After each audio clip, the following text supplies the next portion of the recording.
Pourquoi certains des plus grands esprits de l'histoire ont-ils préféré la solitude? Qu'est-ce qui fait que les penseurs brillants se sentent repoussés par la vie sociale? L'isolement est-il une malédiction ou un privilège réservé aux personnes intellectuellement supérieures?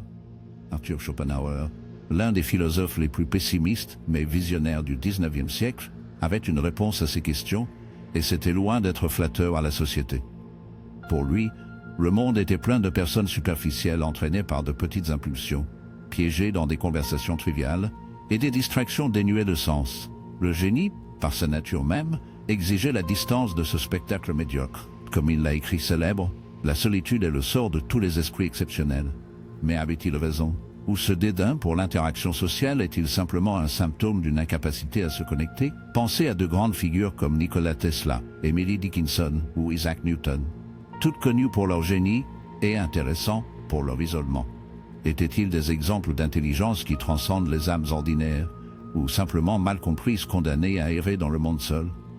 Aujourd'hui, nous plongerons dans les idées de Schopenhauer pour comprendre pourquoi les gens intelligents semblent se soucier moins de la vie sociale, et si c'est vraiment un avantage ou simplement une forme d'aliénation sophistiquée. Maintenant que vous y réfléchissez déjà, passons au premier point. Imaginez un génie complètement immergé dans ses propres pensées, perdu dans des théories complexes, tandis que le monde qui l'entoure continue. Alors que tout le monde est occupé à parler de la météo, il envisage le sort de l'humanité. Alors que d'autres s'engagent dans des discussions triviales, il essaie de comprendre la nature de l'existence et, inévitablement, il se retrouve isolé. Arthur Schopenhauer pensait que ce détachement n'était pas un choix, mais une conséquence inévitable de la supériorité intellectuelle. Selon lui, plus une personne se démarque intellectuellement, plus il devient difficile de trouver des pairs capables de partager des idées et des émotions profondes. Peut-elle, à son avis, l'intelligence supérieure crée une barrière naturelle entre l'individu et la société, car les préoccupations et les intérêts de la majorité sont radicalement différents de ceux qui voient le monde à plus grande échelle. Un homme ne peut être que lui-même pendant qu'il est seul, et s'il n'aime pas la solitude, il n'aimera pas la liberté, car c'est seulement quand il est seul qu'il est vraiment libre. Pour Schopenhauer, la solitude n'était pas simplement un fardeau, mais un refuge nécessaire. Il considérait la société comme un environnement où l'intellect était souvent étouffé par les attentes sociales et les intérêts triviaux de la majorité. Il a observé que ceux qui étaient intellectuellement supérieurs ressentaient souvent un sentiment de déplacement en essayant d'interagir avec le monde commun, car ils ont vu au-delà des réalités évidentes et comprises qui ont échappé à la compréhension générale. Cet isolement peut être vu à travers l'histoire dans de nombreuses figures brillantes. Nikola Tesla, par exemple, a passé une grande partie de sa vie seul, évitant les contacts humains chaque fois que possible parce qu'il pensait que cela interférerait avec son travail. Friedrich Nietzsche, un autre penseur qui appréciait la solitude, a affirmé que la foule est une mer dans laquelle les esprits libres se noient. Mais cet isolement a un prix. La nécessité de se distancier des conventions sociales peut entraîner un profond sentiment d'aliénation. Schopenhauer a reconnu ce dilemme et croyait que même si la solitude pourrait être libératrice pour les grands penseurs, cela pourrait également être un fardeau pour l'âme.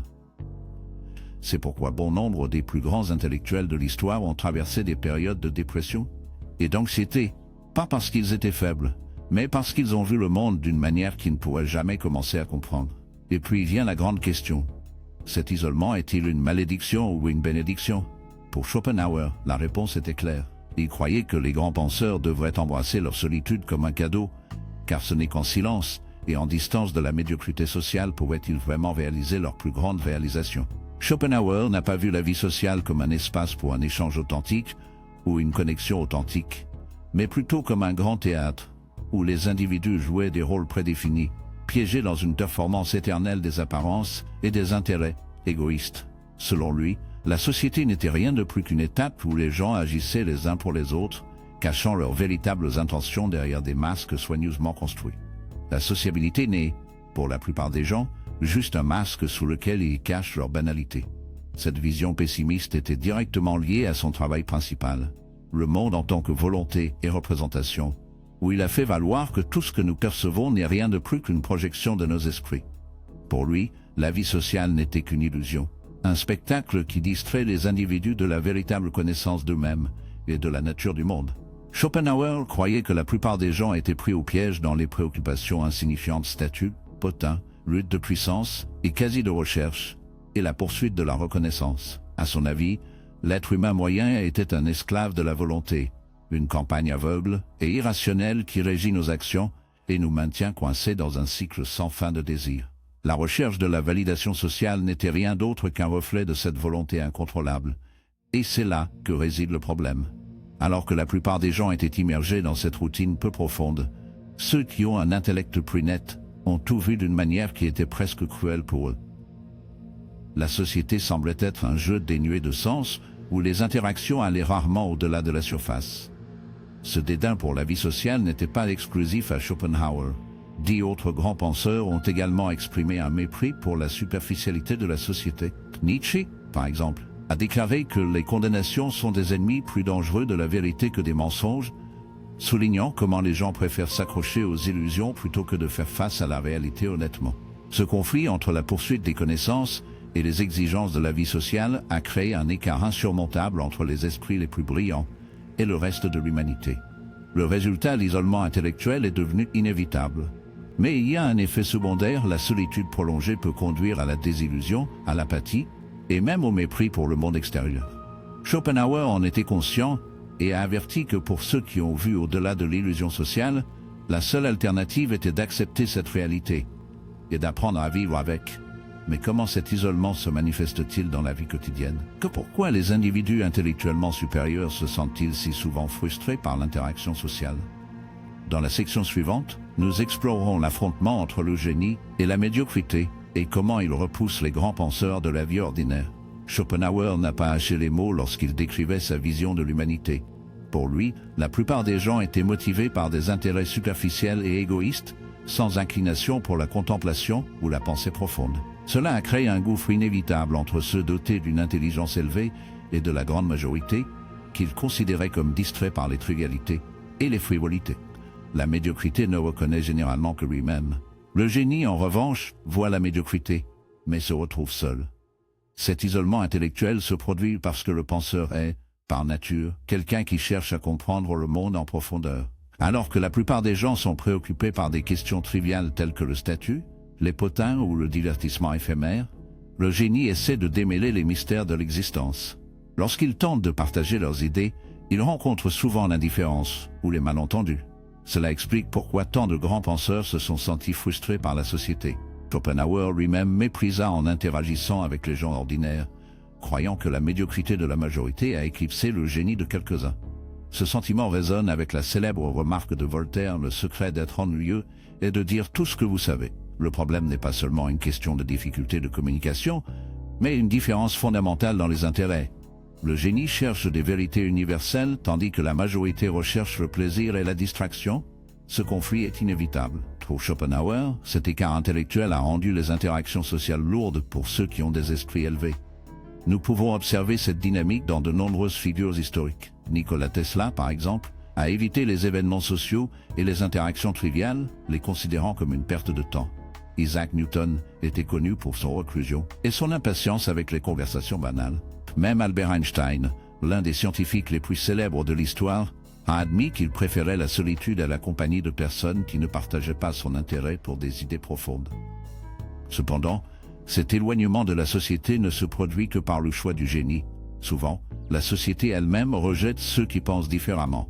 La pensée innovante et non conventionnelle provoque fréquemment l'inconfort et la résistance. Schopenhauer a appelé cela le ressentiment de la médiocrité, la tendance des gens ordinaires à mépriser et à attaquer ceux qui ne comprennent pas ou ceux qui les rend inférieurs. Ainsi, le génie se retire non seulement par choix, mais est également repoussé par l'hostilité du monde qui les entoure. Cette solitude forcée peut conduire à des sentiments d'aliénation et même à un dédain pour l'interaction sociale. À la lumière de cela, une question fondamentale se pose. Si le monde est un endroit hostile pour les grands penseurs, comment devrait-il gérer cette réalité? Schopenhauer croyait qu'il y avait une solution, et cela ne mettait pas en place à l'adoption de la société, mais plutôt à embrasser et à cultiver la solitude comme refuge pour la pensée et la contemplation. La solitude est-elle un destin ou un choix? Pour Schopenhauer, c'était les deux. Il considérait la solitude comme une conséquence inévitable de l'intelligence supérieure, mais aussi comme une opportunité de croissance intellectuelle et spirituelle.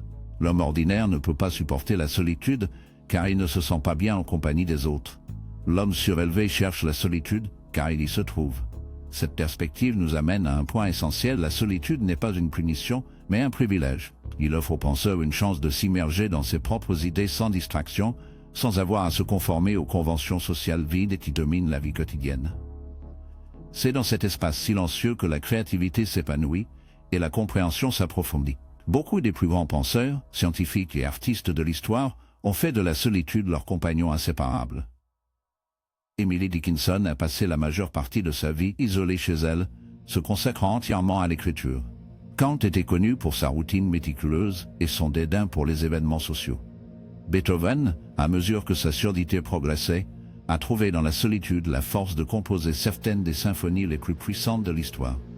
La solitude permet non seulement une réflexion profonde, mais préserve également l'authenticité du génie. Schopenhauer croyait qu'en s'impliquant trop dans la société, un esprit brillant risque de se perdre dans les distractions et de compromettre sa clarté de vision. La solitude est la force de composer certaines des symphonies les plus puissantes de l'histoire. La solitude permet non seulement une réflexion profonde, mais préserve également l'authenticité du génie.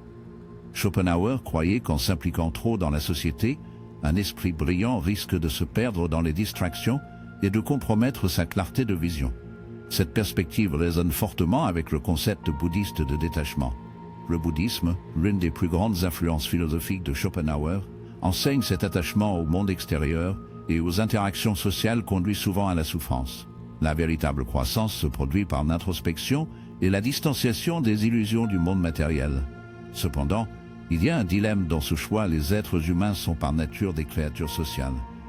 Le besoin d'appartenance fait partie de notre biologie et la solitude prolongée peut conduire à l'angoisse et à la mélancolie. Même les plus grands penseurs, peu importe combien ils appréciaient l'isolement, souffrait du manque de connexion significative. Nietzsche, par exemple, qui a également vu la solitude comme un chemin vers la grandeur, a admis que cela pourrait être douloureux. Dans Ainsi parlait Zarathustra, il décrit le philosophe comme un ermite qui descend de la montagne pour partager sa sagesse, pour être rencontré par le rejet et les malentendus. Ce dilemme est réel. Le retrait de la société apporte la liberté, mais il comporte également un fardeau existentiel difficile à supporter. Schopenhauer, cependant, avait une solution à ce problème. Il pensait que même si un génie ne pouvait jamais s'intégrer pleinement dans la société, il y avait un moyen d'interagir avec le monde sans être affecté par sa médiocrité, adopter un détachement philosophique, une sorte de neutralité émotionnelle qui a permis de coexister avec les autres sans devenir trop impliqué. Cette stratégie nous conduit au point final. Comment pouvons-nous naviguer dans le monde sans être consommés par sa superficialité? Si avoir un esprit brillant signifie se retrouver seul, comment les grands penseurs parviennent-ils à vivre dans la société sans se sentir étouffés par tant de superficialité? Schopenhauer avait une réponse à cela, la stratégie de détachement, ou plutôt un bon détachement philosophique.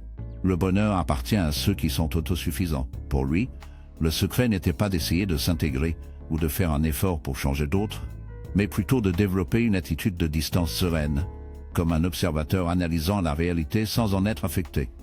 Schopenhauer a suggéré qu'au lieu de lutter contre la médiocrité du monde, le penseur devrait apprendre à y faire face avec la même attitude qu'un scientifique observe dans une expérience, avec une curiosité, mais sans implication émotionnelle. Cela signifie accepter la banalité de la vie sociale sans être irrité par elle, comprendre les limites intellectuelles de la plupart des gens sans devenir frustré, et maintenir l'indépendance mentale sans ressentir la nécessité d'une validation externe. Cette stratégie est similaire à l'approche stoïque, qui a préconisé le contrôle des émotions face à l'adversité. Marcus Aurelius, l'un des plus grands représentants du stoïcisme, a écrit dans ses méditations « Les offrez-vous un cadeau, le don d'indifférence envers ce qui est hors de votre volonté. Le monde sera toujours un lieu plein de distractions futiles et de conversations vides, mais il appartient à l'individu de décider combien il mérite leur attention. Un penseur ne doit pas s'isoler complètement de la société, mais plutôt s'engager avec stratégiquement, absorber uniquement ce qui est utile et rejeter ce qui n'est pas pertinent. Malgré sa patience pour la société, Schopenhauer ne pensait pas que l'isolement total était la solution. Il savait que même les grands penseurs avaient besoin d'un certain niveau de contact humain, que ce soit pour échanger des idées ou simplement éviter de s'enfoncer dans une solitude complète. La clé, selon lui, était de choisir soigneusement avec qui se connecter et de maintenir les interactions minimes, juste assez.